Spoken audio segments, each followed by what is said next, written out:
Right. Good afternoon, everyone.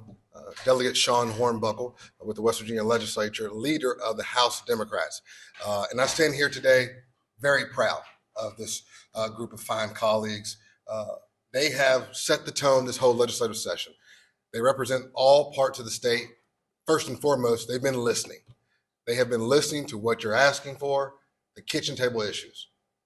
Number two, they fought like hell to make sure that we protect West Virginia values. But unfortunately, what we have seen this session, again, I stand here on day 57, is a waste of time. We have not taken up any job bills. Yet again, today, there are measures coming across to us in the House to weaken childhood immunizations. We haven't talked about child care enough. We haven't done anything adequately to address foster care. Again, time and time again, we have chosen to waste time. And we appreciate the efforts of the speaker. Before this session, he set out to have a deliberative process about how we were going to take up different measures in our committees. However, we have been wildly inconsistent in that, in circumventing the process and not allowing it to play out. And so first off, I would like to introduce Delegate Anitra Hamilton to talk about that process. Good afternoon, everyone. I'm Delegate Anitra Hamilton. I'm the Minority Chair of the Education Committee. I just want to talk to you for a few minutes about Senate Bill 474, which was the governor's bill dealing with the dismantling of the DEI, Diversity, Equity, Inclusion programs. This bill was brought to our committee, which, let me be clear, this is a very divisive and discriminatory bill. This bill is inconsistent. It is flawed throughout. And when we addressed this bill with the representative from the governor's office consistently throughout our interrogation and talking with her, they were not able to answer many of our questions. So what I was able to do, the bill opened up by talking about they wanted to influence hiring and employment practices. And one of the things that they addressed was race, color, sex, ethnicity, and national origin. But the second clause was to promote and provide special benefits based on race, color, ethnicity, and national origin. And I addressed the issue that sex was missing. So I moved to have an amendment put in to add sex. And with that amendment, I addressed the issue of pay equity, which is an issue in West Virginia. Pay equity deals with the clause of bringing fairness and equality based on base salary, based on bonuses, and based on benefits. And it aims to bring fairness in the workplace. And in that amendment, it was alluded that sex would address Title IX, which council denied that. So in a huge bipartisan move, that amendment was approved, and we were able to pass that amendment. And in an unprecedented move, the Judiciary Committee moved through, moving throughout the process, wrong process, they took out that amendment. So what are we going to do moving forward? We're going to continue to fight this divisive bill. This is not a problem in West Virginia. It does nothing to improve West Virginia. It only divides us. So we will continue to address this issue. We'll continue to bring recognition to this is not something that West Virginia want, and we will address this on the floor. So with that in mind, I'm going to bring up my colleague, Mike Pushkin, as he addresses our next issue. Thank you. Thank you. And Delegate Hamilton is 100% correct. They have focused on too many divisive issues that are simply meant to cause fear and division and mistrust of people, especially that bill that they say would end diversity, equity, and inclusion. Now, going into the session, I don't think it was any secret that West Virginians had a whole host of issues that needed to be addressed by this legislature and by their newly elected governor. And I could boil it down to saying West Virginia has a real people problem. We don't have enough people going into the teaching profession. We don't have enough teachers in the classroom.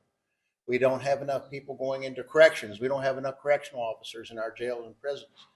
And we have an overburdened foster care system. And part of the issue there is we don't have enough people going into that important, underpaid, undervalued role as working for Child Protective Services. Instead of addressing these issues, this legislature and this governor has made the problem worse by failing to address the Public Employee Insurance Agency, failing to address that their health care keeps going up without giving adequate pay raises. Now, a couple years ago, the Republican supermajority passed a bill to raise the premiums for our public workers and retirees. Since then, their premiums have gone up twice, and here shortly they're going to go up again. That is a pay cut. That is a pay cut. That's exacerbating the problem. That's making it less attractive for people to work in these important roles. And there's nothing in the works about a pay raise to offset this, so they're getting a pay cut. And especially our retirees who are living on fixed incomes, it's not fair to them. And instead, we have a governor and a Republican supermajority that just they cannot get out of campaign mode. And that's all they seem to be focused on are all these divisive campaign rhetoric type bills. So they need to be less concerned about ending DEI and more concerned about fixing PEIA. Then I'm going to bring up Delegate Hansen.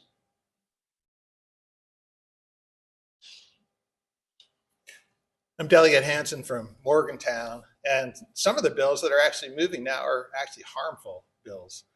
In fact, several of them are. And the one I want to talk about is the Above Ground Storage Tank Act bill, which was stalled for several weeks, but it's on the House floor now.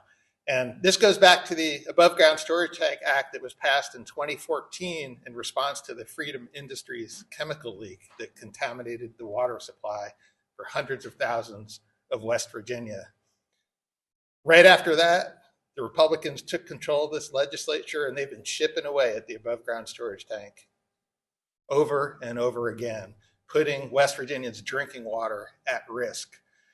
Senate Bill 592, the bill before us this year, will deregulate or subject to less stringent regulations between 750 and 1,000 above ground storage tanks from the natural gas industry and from the coal industry. And amazingly, this includes coal tanks that store MCHM, the same toxic pollutant that caused the water crisis 11 years ago. And so we are standing up for West Virginians. We're standing up for clean drinking water. No West Virginian, no constituent has come to us and said, could you please pass a bill to put our drinking water at risk? So we're standing with them. Next is going to be Minority Whip, Sean Fluharty. Thank you. Before we get to questions, normally I come up and I share some bad news with you, but I want to share some good news. Session is almost over. That's some good news for West Virginians, because before session, we heard about things like PEIA, but yet we weren't presented with the fix during session. Before session, we heard about things like child care, yet no bill or legislation was passed to fix the child care crisis. We heard about jobs and how we want to create some, yet we haven't passed any legislation to do that. Instead, we've climbed Trump Mountain. We came down on the other end of it. We hopped on the back of our motorcycle while we were standing on it. We went down the bumpy road, and we hit a few other bumps along the way called measles. Like, these are the things that we're talking about discussing. They're not the things you're discussing at home. That I know. But that's what we're taking our time on. And with that, we'll take some questions. Well, we're coming in the final days, as you said. There's some bills moving, some bills that you all have concerns about. One of them being obviously the vaccine bill amended into the Alpha-Gal bill as an example of that. So we've got 3 days left. We're counting down to midnight. What recourses do you all have in regards to trying to stand up against some of these bills? I know some bills were read and filled on the House today, but what recourse do you all have in regards to trying to slow some of these things down?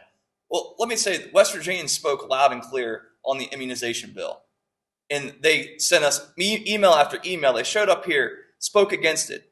And yet, at the 11th hour, what did they try and do? That thing was done because the people had spoken. So in the dark of night, what we do here, at the 11th hour, we slide that unpopular bill that West Virginians don't want, need, or ask for, and we slide it into another bill because that's the leverage game they want to play. So I always talk about the last weekend turns into the late night heist, right? It's a late night heist. That's what you're going to have this session, and that seems to be their main priority. Immunizations. No immunizations in schools. That's a main priority. And West Virginians have to be on alert and reach out like they did previously to help defeat the bill and do it again. And that's our job is to be the message for the people of West Virginia, because we are the only party actually listening to them.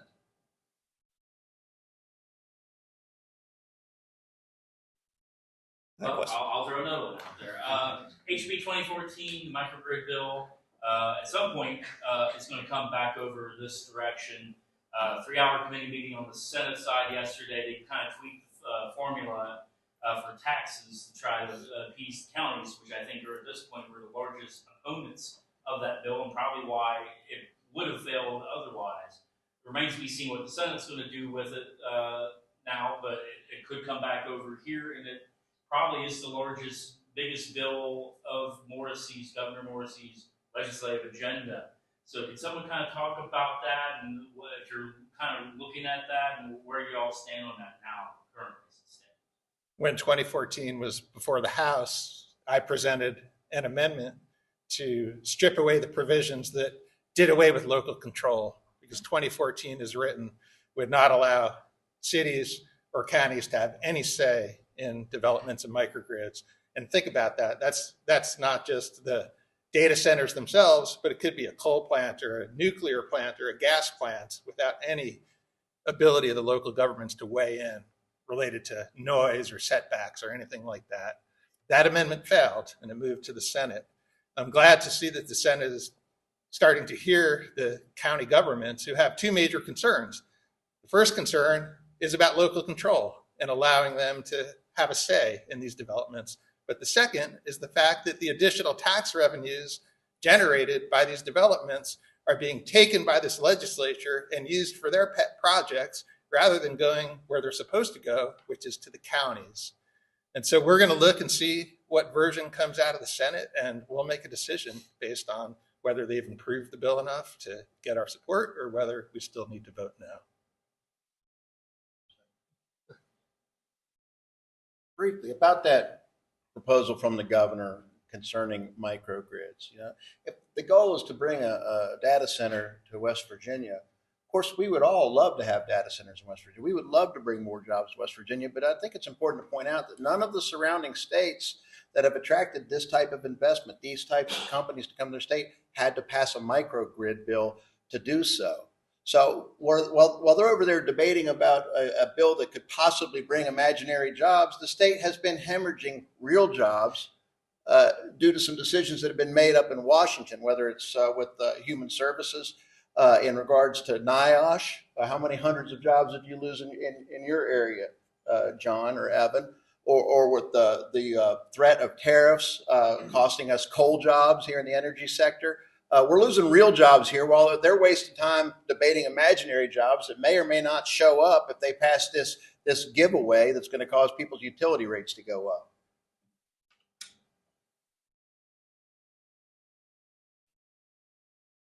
Well, again, we want to thank you all for your time, but we also want to remind you, this House Democrats are standing before you today are for what West Virginians want: lowering utility rates, jobs, childcare, fixing foster care.